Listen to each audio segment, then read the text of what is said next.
Beaches Activist Movement leadership group for a while. And I'd like to thank everybody involved in organizing this meeting tonight. Elizabeth Sams, who is not feeling 100% tonight, but we're so glad that she's with us. I'd also like to thank Carol Brady Powell very much for doing a lot of graphic work and also setting up links so that information that you hear tonight that you want to know more about can be found on the Beaches Activist Movement website. And if you haven't been there, it is a thing of beauty. And also the Get Involved page has everything you ever wanted to know, but were afraid to ask about how you can use every waking moment to help impact legislature and improve the state we live in. As we know, it needs a lot of improvement in terms of the legislative pieces and our leadership at the local, state, and state level, and especially in our legislature. And so our speakers tonight will include David Johnson. David has, he and I got to know each other and worked together when we were involved with passing the Human Rights Ordinance, and that was very, very exciting work. It's nice to share a winning activity, and he coordinates the Unitarian Universalist Action Network, which is an amazing piece of work that links you to the legislators who represent you, and then actions around legislation that is either in committee or coming up. And so really the goal of the meeting tonight is to educate people about the legislative, the bills and the process, but more than that, to ways that you can easily become involved by signing on to this network. That is the vital work that we urge you to do. Another member of our group this evening is Dr. Nancy Staats. She is a retired anesthesiologist. She's the founder of Doctors Against COVID. She was instrumental in keeping the RNC, the Republican National Committee, from meeting here this year by her organization, and also, activism and education, and also has helped us to remain safe by all of the information she's providing. So we appreciate very much both of them being here tonight. David's going to lead off and give us some information about the legislative process and also some of the bills that he's been following in areas, and I'm going to let him take it away. Thank you. Thank you, Judy, and good evening to everyone. And I really appreciate you inviting me to come back and speak with you. It's been a couple of years. I'd like to start off with a brief overview of the legislative process and highlight some of those areas where we may be best suited for influencing public policy.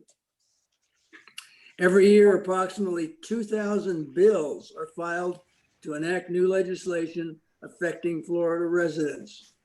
So far this year, 1,000 bills have been filed. So I'm looking for another 1,000 bills before the filing deadline on February 26th. Of those bills filed so far this year, I'm already tracking over 200 that meet the criteria for advancing a progressive agenda as outlined on the legislative advocacy page on the UU Justice Florida website. And you saw the link to that on the first page on the screen there. Following a bill's introduction, proposed legislation is typically referred to 3 committees for hearings. Each bill, along with a companion bill, must pass their respective committee referrals and again in their respective chambers before being sent to the governor for his signature. Last year, less than 150 bills out of the 2,000 that were filed were ever signed into law. Of those bills signed by the governor, 4 were bills that we supported and 8 were bills that we opposed. So our record is not really good. That's why I'm here tonight. Most bills die in committee, not because they failed to receive a majority vote of approval in committee hearings, but because they were never placed on a committee agenda to begin with. That's due to the influence and control that is exerted by each chamber's leadership and by committee chairs who decide when a bill, if ever, will be heard. So what can we do to improve the success rate for passage of bills we support? First, I suggest members of progressive organizations like yours, along with members of indivisible groups, members of religious congregations, and other civic-minded organizations, form teams to prioritize areas of interest and concern to be addressed by our legislators. Second, I urge each team to develop ongoing relationships with legislators in their districts, with the understanding this will be a long-term commitment. Some of you are doing this already. This will require requesting appointments for pre-session meetings with your legislators when you will introduce your team and discuss your list of legislative priorities. This year, of course, meetings are virtual, but in subsequent years, they may be in-person visits in your legislator's district office. In Clay County, our indivisible group had a very successful meeting with Senator Bradley. It was 50 minutes. We had 20 people on the call, and we're able to cover a lot of things. Unfortunately, our record with requesting an appointment with Representative Garrison has not gone well. The staff assistant offered us a 10-minute slot, which we've turned down. That's really not enough time even to introduce ourselves. So the third thing we can do to advance our cause is sign up for targeted action alerts on the UUJF website and respond accordingly when bills on the tracker are added to committee agendas for hearings and votes. You will receive alerts only for committee meetings on which your legislator is a member. All alerts cite brief talking points and reasons for support or opposition. I've started something new this year by including in each alert one or more bills which we support that have been referred to that committee for its next stop. When you respond to an alert urging your legislator to vote in support or opposition to a bill on the calendar, you will also be encouraged to copy the committee chair and include this list of bills you would like to see placed on the committee's calendar for its next meeting.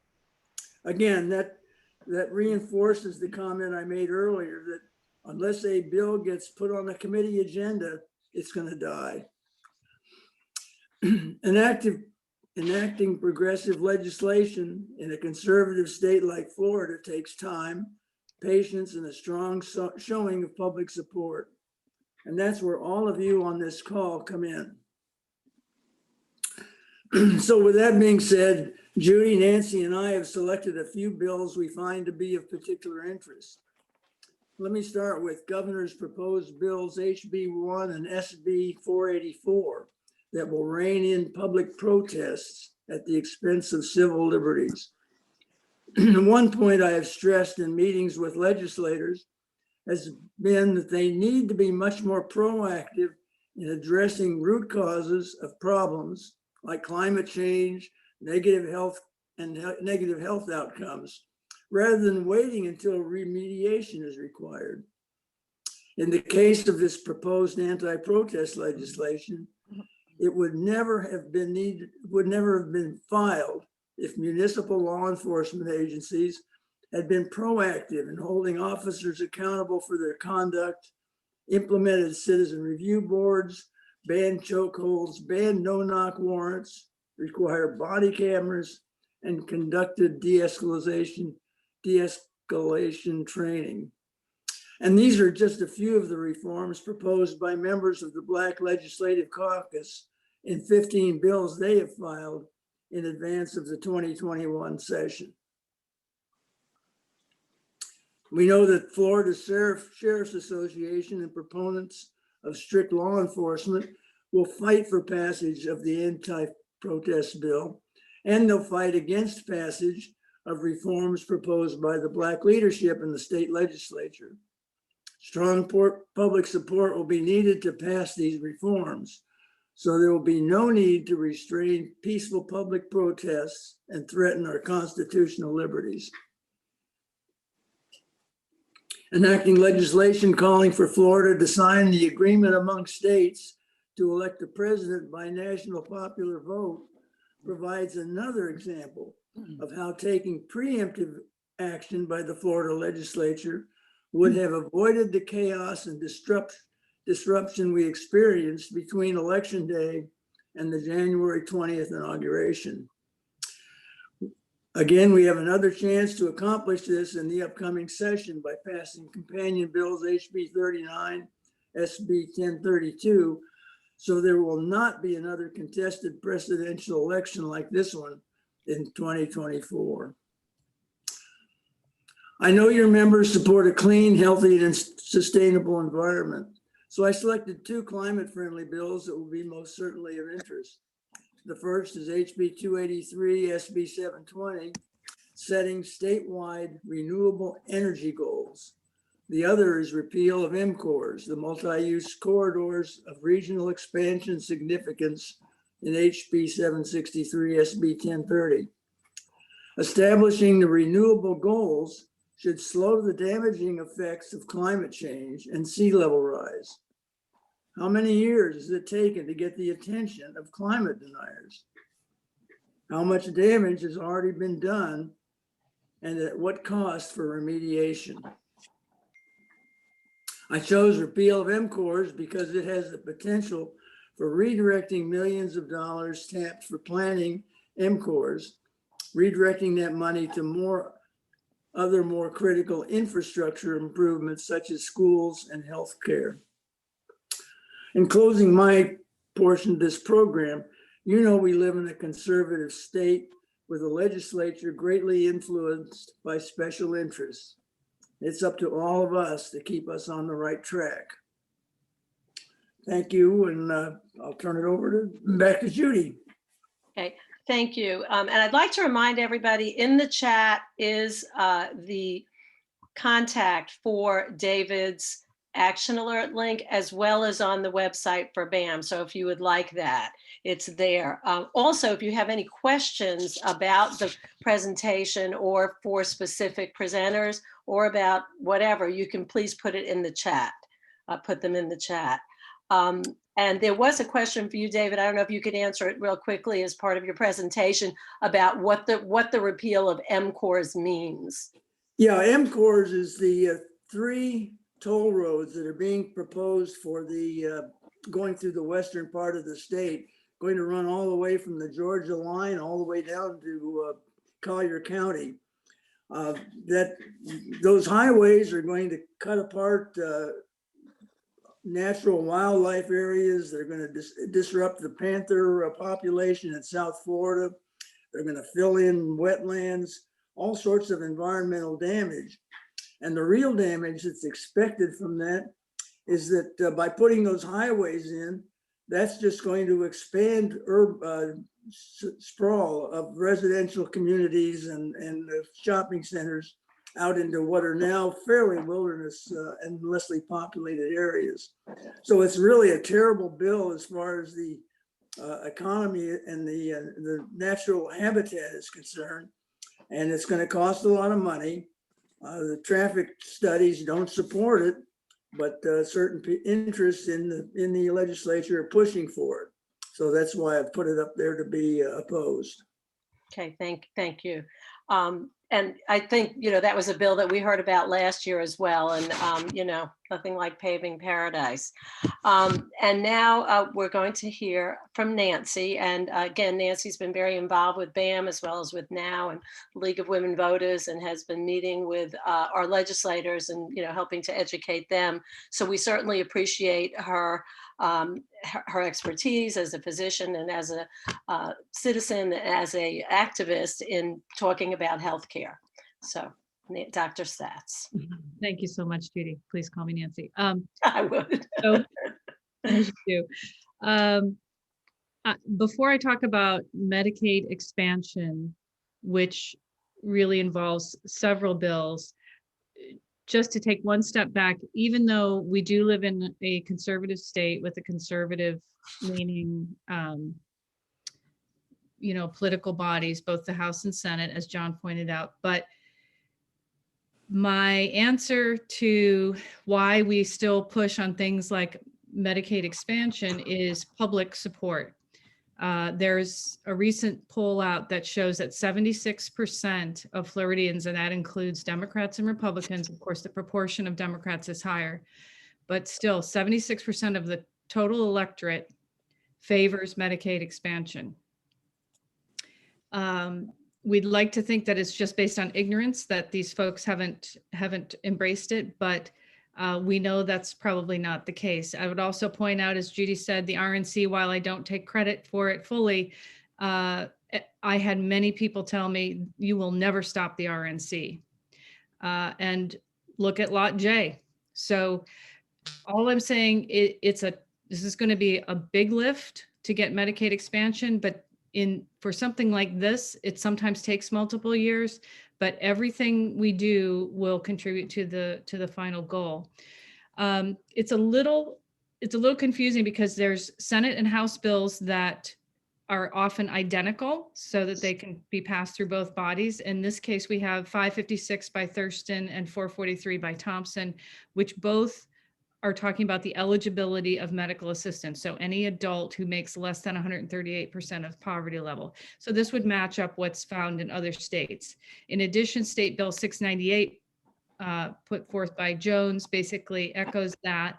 And then we have a joint resolution by Tadeo 276, which is the basically a resolution to change the Florida Constitution to allow Medicaid expansion. I am not an expert in the legislative process, so I'm still not 100% clear why we have both going on, and maybe David can speak to that. But I just wanted to try and explain, because you'll see lots of different numbers and lots of people referring, well, which number is it? But it's really Medicaid expansion. They all mean the same thing. And 556, 443, 698 will be the ones going through the lower levels. There are, the good news from our district is that we have Senator Aaron Bean, who back in 2015, though he's a Republican, he supported Medicaid expansion and has shown to have some leanings towards helping the medical care of citizens of Florida. And we did meet with his aide, as Judy said the other day, and it was actually a good meeting. Another bill under health is for expanding postpartum Medicaid coverage to moms from 60 days to 12 months. This has a Senate Bill 238 by Senator Book and House Bill 645 by Representative Brown. And while this wouldn't be necessary were we to pass the first one, assuming we don't, it would at least be one subsegment of the population that could be afforded this extra care at a very reasonable cost. I should also mention that there are multiple studies out there that show that Medicaid expansion could result in savings to the state. I don't want to get too far into the weeds, and if anybody wants, just indicate in the chat box, I can send you the references, but it basically turns out to be about a $200 million saving, because when we expand, the feds pay 90% versus right now they pay 60%. And there's also support to hospitals and other related industries that create more cash flow and more tax base to the state. The other thing is a lot of the counties have to pick up the extra when the state and the feds don't pay. What you might hear as a pushback is, well, we don't want to take those federal dollars. Well, frankly, I've paid into those federal dollars many years, and I think Florida citizens should be able to utilize them just as much as the states that have expanded Medicaid. So I think that's a fictitious straw man argument. Next, something near and dear to my heart, voting rights and elections. We have 798, which is Senator Tadeo, and accompanying Bill 741. This basically just restores what Amendment 4 did in the first place without adding all the cockamamie nonsense that came after. So it's very straightforward, very basic. We should all be strongly supporting this and writing letters to the editor and so on. We voted as a state for this to happen, and it is absolutely just criminal that this is not going through, in my humble opinion. Then we have House Bill 103, which does have an accompanying Senate Bill 1204, which I forgot to add there, but it's basically a panoply of election law changes which encourage voting. So it has allows for late registration. It has the Secretary of State as an elected official. It has all kinds of more friendly things than we have currently to allow more voting to take place. And then finally, a relatively newer bill, SB 774, with an accompanying 635, which is a super voting site, which at first blush maybe sounds okay. Oh, let's have super voting sites. It sounds super. But the problem is what they're talking about is eliminating mandatory precinct site voting locations and only having potentially one super voting site for each county. So just imagine Duval County having one voting site, and who is that going to hurt the most? I think we know the answer. It also has a voter like affidavit that's required, and in general, and they have allow a sheriff's deputy to watch at the super voting site. So there's just, to me, it's more of the same attempts to suppress people's right to vote. And with that, I'm going to let Judy take it away, the one and only. Do it only. Thank you. Thank you, Nancy. Yeah, and I did want to also emphasize when we met with the aide for Senator Bean, and this may or may not be a coincidence, but I think we were all pretty excited about it. You know, he has been a sponsor of anti-abortion, reproductive rights legislation. We talked with her about that, even though we knew that that was not something near and dear to his heart. And the following day, he introduced a piece of legislation that was introduced by one of our most progressive members of the Duval delegation, Tracy Davis, called the Lark Bill, which would introduce long-acting reproductive, or it's a hormonal birth control method. And so it would provide funding for that. And so, you know, it was very exciting to us that he has never introduced a piece of legislation for reproductive health, but after that conversation the following day. So it may be a coincidence, but I would reiterate, what David and Nancy are saying, that we may be up against roadblocks of people who don't believe as we do, but they still do hear what we say and recognize that, we are the voters. So it does make an impact. Please don't feel that our words, our letters, our emails are futile, because, we have experience that they're not. So I'd like to talk a little bit. I know there's a lot up there. We have Jacksonville now has a very broad legislative list of priorities. The highest one has always been ratifying the Equal Rights Amendment. We are at last at a place where we have 37 states, and we're up against the limit. We would like Florida to be the next state, even though it's not necessary. Our own Senator Gibson, who has just been such an incredible champion of all sorts of human rights legislation and, fairness, it has been the sponsor for many years. So that's certainly something we're supporting. And basically it's just equal rights for men and women. It's a very simple piece of legislation. Similar to Amendment 4, the voters of Florida passed Amendment 2, which is a minimum wage, implementing a minimum wage of $15, over the coming years. But as the legislature typically does, when they don't like the way that the voters voted, they try to gut that. And so unfortunately, the bill that is listed there, the minimum wage right, and I won't read the numbers because they're up there, it puts limits on it to our most marginalized groups, people who would returning citizens, people who have, former felons, young people, people who, have other challenges. And so it would really limit who would get that minimum wage, people who really need it the most. And so that's a big concern. On a positive note, though, the SB 304 is a bill that would provide that minimum wage to everybody. It would eliminate any sort of restriction. So that's something that we certainly would support. We also are supporting Bill S256. That again is a bill that would provide, less discrimination as far as labor and employment by any of the protected groups, and also expand it. We are expecting to see, more in that area, and the SB 256 has come up every year. We call it the Helen Gordon Davis Equal Pay Act, and it specifically does eliminate unfair pay for men and women. We're looking at reproductive rights. Last year, we faced some pretty bad legislation. I have a feeling this year we will see a 20-week abortion ban, which is that bill SB 744. They call it, scary names, pain-capable unborn child.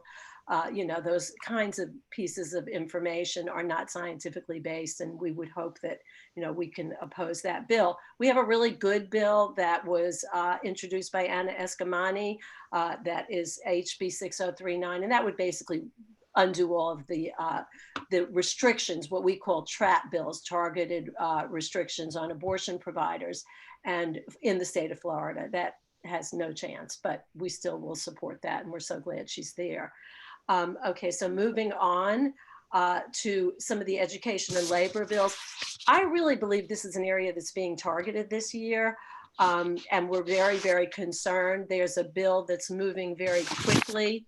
It's not up there, I don't think. It's HB 78, and I was on the news today, and they're really pushing it. Basically, it's geared to union busting, and what it does for any of you who are ever members of a union, and this goes for teachers, for law enforcement, firefighters. It's really created a very, sort of a diverse group of workers who are public employees who will all suffer from having limitations to their access to their union. What it does is it would make it not automatic for you to have your union dues deducted after a certain period of time. You would have to sort of re-up. And so it's kind of a back way of getting people to no longer be members. And, for those of us who remember, a majority of people used to be in unions, and that's why a lot of us have health insurance, and a lot of us, have an 8-hour workday. And so, those are things that we really still need to be aware of and fight for. A good bill, and this is one of the bills that we can, support along with a lot of our delegation, is, having feminine hygiene products in school. It seems like a no-brainer, but having worked in the schools, it was really embarrassing for teenagers to have to come and knock on a door and ask. It's really something that, for the dignity and safety of young people, it would be nice if that's available. We're seeing a lot of movement for voucher bills this year and scholarships for private schools. Some of our concerns about that are those schools can still discriminate and do against LGBTQ kids. And racial groups, and they can be very restrictive as far as if students aren't paying fees or whatever, they withhold records. So these bills are of a great concern, and there's a number of them. The SB 48 is moving very quickly, and I have a feeling may in fact pass. It would really broaden those scholarship opportunities. There's two bills that we're very concerned about. A couple of us spoke against these last year when we actually could go in person to Tallahassee and everything wasn't virtual. One of them is the Parental Bill of Rights. Now, doesn't that sound like a good thing? Parents should have rights, but those rights include limiting access by their kids to counseling, to certain educational information, to being members of certain groups and clubs. And, it's kind of an over-involvement by parents, and it specifically targets, again, LGBTQ kids who are in other ways marginalized and really need that help, and, don't necessarily want to share some of that involvement with their parents. So, it takes away their right to access. And for some young people, that's really the only access to that support they have. And the materials harmful to minors is similar. Again, that's, a lot of it is the comprehensive, human sexuality curriculum, information about birth control. I mean, in my own career, I've had pregnant, middle schoolers come to me who, had nowhere else to go. And you certainly don't want them not to have access to help because they're young. So these are bills that can be very harmful and they have a really good chance of passing. All of them were up last year. As far as the LGBTQ bills, we're just looking to finally recognize same-sex marriage in Florida. Though it's the law of the land, Florida still does not recognize it. We do have another crime bill that would make higher penalties for prejudice crimes that specifically target people because of either their race or their gender identity or expression, sexual orientation. There's an excellent bill. One of our other big priority areas is violence against women. This is a bill we're hoping when we speak with Representative Byrd, maybe we could agree on, because he calls himself the gun lawyer, but we're hoping in this circumstance, maybe he would see the sense of not allowing guns in the hands of people convicted of misdemeanors or felonies of domestic violence. That's what this bill would do. It would keep firearms out of their hands. So we would certainly hope that would be the case. And so with that said, I'm looking to make sure that I have covered all of the things that I needed to, and I have, and I know it was quick, and that's why this information will be posted and is currently posted on the BAM website. We also have it on the NOW website. One other thing I did want to say is that thank you, John Weldon, for putting in the chat that we have in the House of Representatives to answer Althea's question, 78 Republicans and 42 Democrats, and in the Senate, 24 Republicans and 16 Democrats. It isn't a supermajority, but it is a pretty high number, and they pretty much can do what they want. So I'm looking in the chat for questions. So if you have any, please let us know, put them in that chat. And if there's anybody who would like to make a comment, or any of the panelists who are interested in adding anything to their presentation, because we went very quickly and we did well, covering a lot of information. Yeah, thank you so much, Judy. And just to reiterate, the impact, I think people underestimate the impact that you have by just sending an email, which really is so much easier than calling. And a lot of times, calling's fine too, if you have time.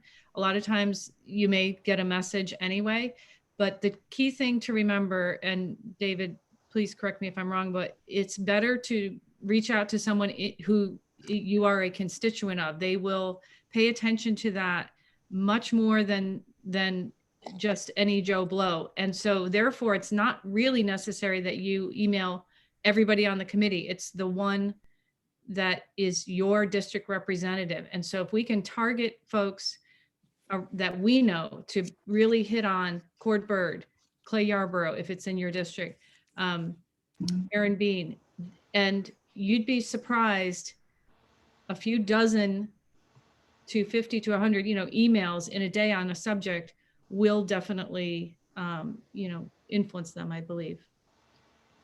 Okay, a question that we just received, and I'm pretty sure I know the answer to this.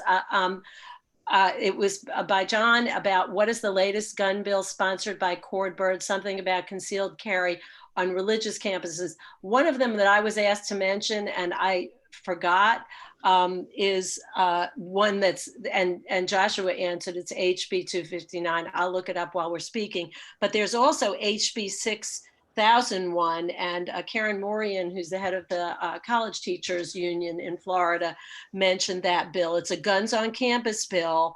And, we know that that's a bill that can certainly have, we're very concerned about that. And the United Faculties of Florida Senate has passed a resolution opposing it. It doesn't have a lot of support from the leadership, but nor does it have a Senate companion, but it's still a bill that is of concern. And HB 259, I guess. Joshua, do you know much about that bill? Because that's not one that I researched about. Joshua, I think, is on this call. Joshua? I am. Hi. I don't know a ton about it. It does allow concealed carry licenses, folks with concealed carry licenses to take a gun to religious institutions, even if there's a school on the property. So, and of course, Cord Bird, because it's a gun bill, was happy to sponsor it. So. Okay. Yeah. Judy, the rationale for that was the shooting in a church in Texas a couple of years ago. And they said, well, if everybody had guns, that never would have happened. I don't subscribe to that reasoning, but that's why that bill was introduced. It was in the last couple of years. It's been on the agenda and never gotten anywhere.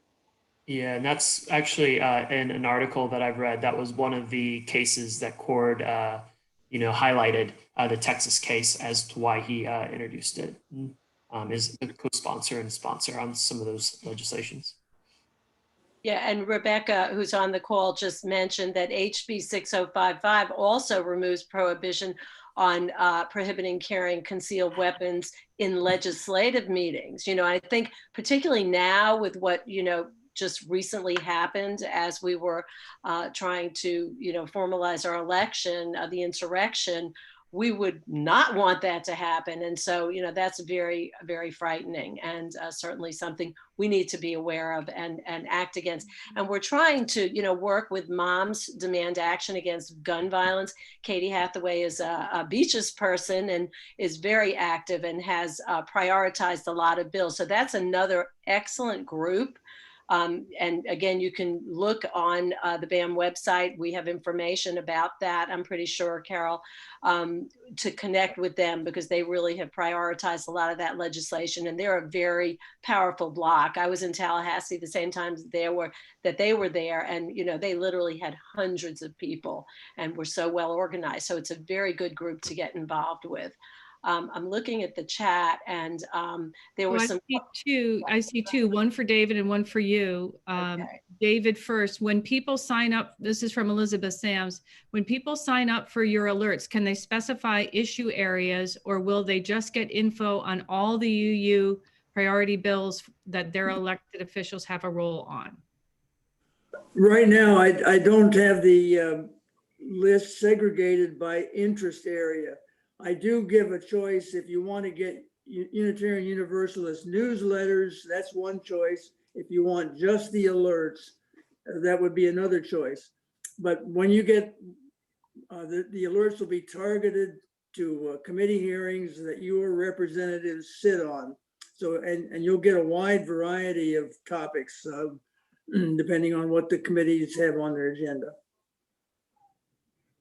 And I think the critical thing is, as you can see, there's so many moving parts and so many things that if we're out there trying to all follow these independently, it's not a good use of our time. So when you see the action alert, know that someone has put a lot of time and effort into telling you this is the time to act now. And so, yeah. And then Susan Artker for Judy. Would Judy Yes. expand on Yes. that comment? Yes, right. Go ahead. Why don't you read it so everybody. Would Judy expand on the comment speculating she changed a legislator's mind? That's a powerful pep talk. Well, and I really think it's, not so much as changing a legislator's mind, but I think broadening a perspective that I may be against, something, abortion is, something that we know that Senator Bean is against, but that he would promote responsible birth control as well as try and find funding for it. And so I think that, that may have just been a broader perspective so that we could then find common ground. And I may be completely, sort of misinterpreting the timing, but it did seem odd that the bill was introduced right after that. And he has never had, done that. And perhaps he was also working with Tracy Davis, another member of our legislative delegation who introduced that bill last year. But it's still very exciting because that's some completely new behavior. And that's a really good question, Susan. Thank you. There's another one from Colette. Has the ACLU weighed in on the anti-protest bill? That's HB 1. And can they be involved to bring suit against this as unconstitutional? I guess, David, maybe, do you want to cover that? Yeah, I've seen correspondence from the ACLU. I don't know what their exact positioning or reasoning is, but they are definitely against it. It's a violation of civil liberties, a violation of the threatens our right to protest. So they're definitely against it. And just as an aside, on the day that that bill came for public comment, there were literally dozens and dozens and dozens of people, testifying against it. And I think one person testified for it. They had to cut the amount of time for each person because it was so many people there. So there is a lot of interest in objecting to this bill, but that doesn't mean we shouldn't, really push hard, because every state has something similar to this that they're trying to pull. There was a question about HB1, which is the protest bill, and about how likely it is to pass. I have some real concerns about the likelihood of it passing, even though I think ultimately it would be found to be a violation of the First Amendment. It is so broadly restrictive, and it has so many different moving pieces regarding the punitive damages that would be incurred for, just perceived misbehavior, as well as violence from the public. They did take out the stand your ground piece for business owners, I think to soften it. But I do have some concerns that it will pass. I'm not sure about the rest of the people on the panel. What are your thoughts, David, since you were covering criminal justice? I would guess that this bill has a lot of momentum. The governor's in favor of it. The chamber, Senate, and House leadership is in favor of it. But if I were to hazard a guess, I think that when it gets to further committee hearings, there will be other amendments offered to water it down and make it softer. Yeah, one would hope so. But I think, again, letters to the editor, contacting our legislators, and doing everything we can to make it known that this is a concern about our First Amendment, and such a incredible overreach, and also sort of a misperception of what First Amendment rights look like, and what most people intend when they want to, and so much of what has been done in this country has been accomplished as a result of peaceful protest. So in terms of changing unjust laws, so we just need to keep hammering on that point. Do we have any other questions or comments? Okay, all right, doesn't look it. Okay. So there is, Elizabeth posted in the chat that there is a letter to the editor group in Beach's activist movement, and if you can put your name in the chat box, there's a group that will work together to come up with language and also specific information about certain issues, so that we can begin to generate more letters. I'm a firm believer that that was one of the reasons Lot J failed, because there was a very active letter writing campaign. Every day there were 2 and 3 letters, and it seemed to make an impact, because it seemed to many of us, it appeared that that was a done deal. So we know we can have an impact. We really just can't back down. So thank you for that. I think the letter to the editor group is wonderful. And I see Ken's name is in there. So again, the chat will remain.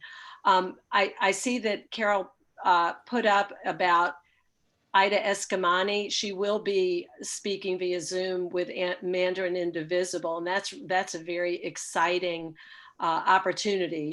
Her sister Anne is in the legislature, and I know her. I've met her many times. She used to work for Planned Parenthood, and both of them, they're twins, are activists in the community and in Tallahassee now, and very knowledgeable about these issues. So that'll be a great way to get more information about this bill and what we can do to oppose it, and also the ramifications if it passes. And then another one that we're seeing there, Audrey Gibson is also going to be, that was a recent coup for Mandarin Indivisible. She will be there, and she's the senator in our delegation who is has done so much. So that's definitely Yes, something you want to be involved in. period. Okay.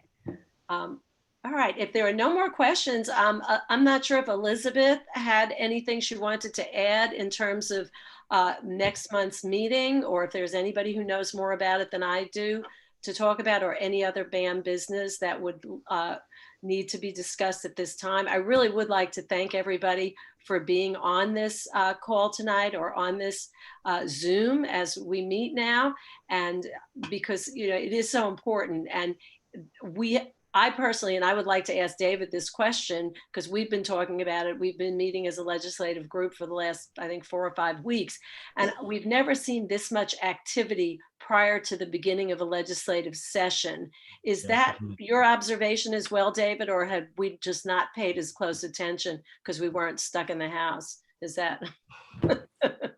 I too have noticed that there seem to be a lot more bills getting a head start in legislative committee meetings. And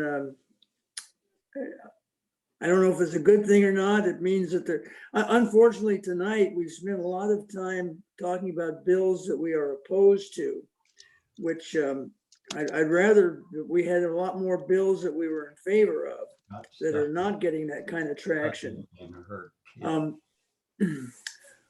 And if those on the call aren't upset already, there was a bill introduced today by Representative Sabatini that will make it a misdemeanor for a physician to treat a transgender student to do any kind of reconstructive surgery, which should be very upsetting to everyone. Really? The other bill that Sabatini is maybe introducing is one to rename US 27 out in the West Coast, the Donald Trump Memorial Highway or something like that. I haven't seen a bill yet, but it's coming. Perfect, just perfect.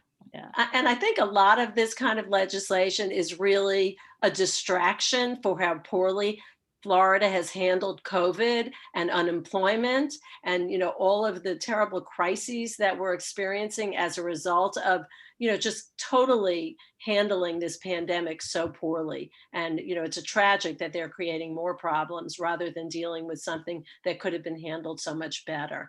But again, I'd like to thank you for your attention, and I would like to turn the meeting over to Elizabeth after thanking our participants so much. You know, Nancy and David, thank you very, very much. And Carol, thank you so much for the beautiful graphics. Makes everything much, much easier to digest with all of that information on the screen. Thank you. Can I put in a quick plug for next month's meeting? Yes, please. So we have 2 physicians who do practice actively in this area. One does infectious diseases. The other was at the CDC for 6 years and moved down here and is in internal medicine, both highly, highly knowledgeable physicians. And I use them all the time for information and the latest on COVID, all things COVID. If you could submit questions ahead of time, I think it would make for a smoother meeting. I understand sometimes you don't think of them till you're there, but that would be really greatly appreciated. And if we answer them in the order they were received, which is what I'm going to suggest, you'll be sure to get your questions answered, because sometimes in these types of meetings, everybody tries to type in a question at the same time, and it can be a little bit hairy. But if you are interested, they're going to talk about the variants. They're going to talk about the different vaccines. They're going to talk about what can you do, how long after you get a vaccine, et cetera. So very real world knowledge, but also very, very cutting edge on what we know so far. So I hope you'll consider joining us. Thank you. And thanks to everybody for being here. Thanks, as Judy said, to all our speakers, including Judy, and to Carol for making it all look good. It's a dizzying amount of action happening in Tallahassee, and we will probably try to put a little legislative follow-up on the end of our March meeting, since by that time the session will be formally happening, and there will undoubtedly be a bit of update on some of the some of the more, well, I don't want to say only the more heinous measures, but there'll certainly be information we all want. So March proofs is going to be a very interesting information-packed meeting, and we would encourage you to not only come, but bring people that you think might be interested. And unless people have questions, that's it for us. Okay, thank you. Thank you all. Thank you.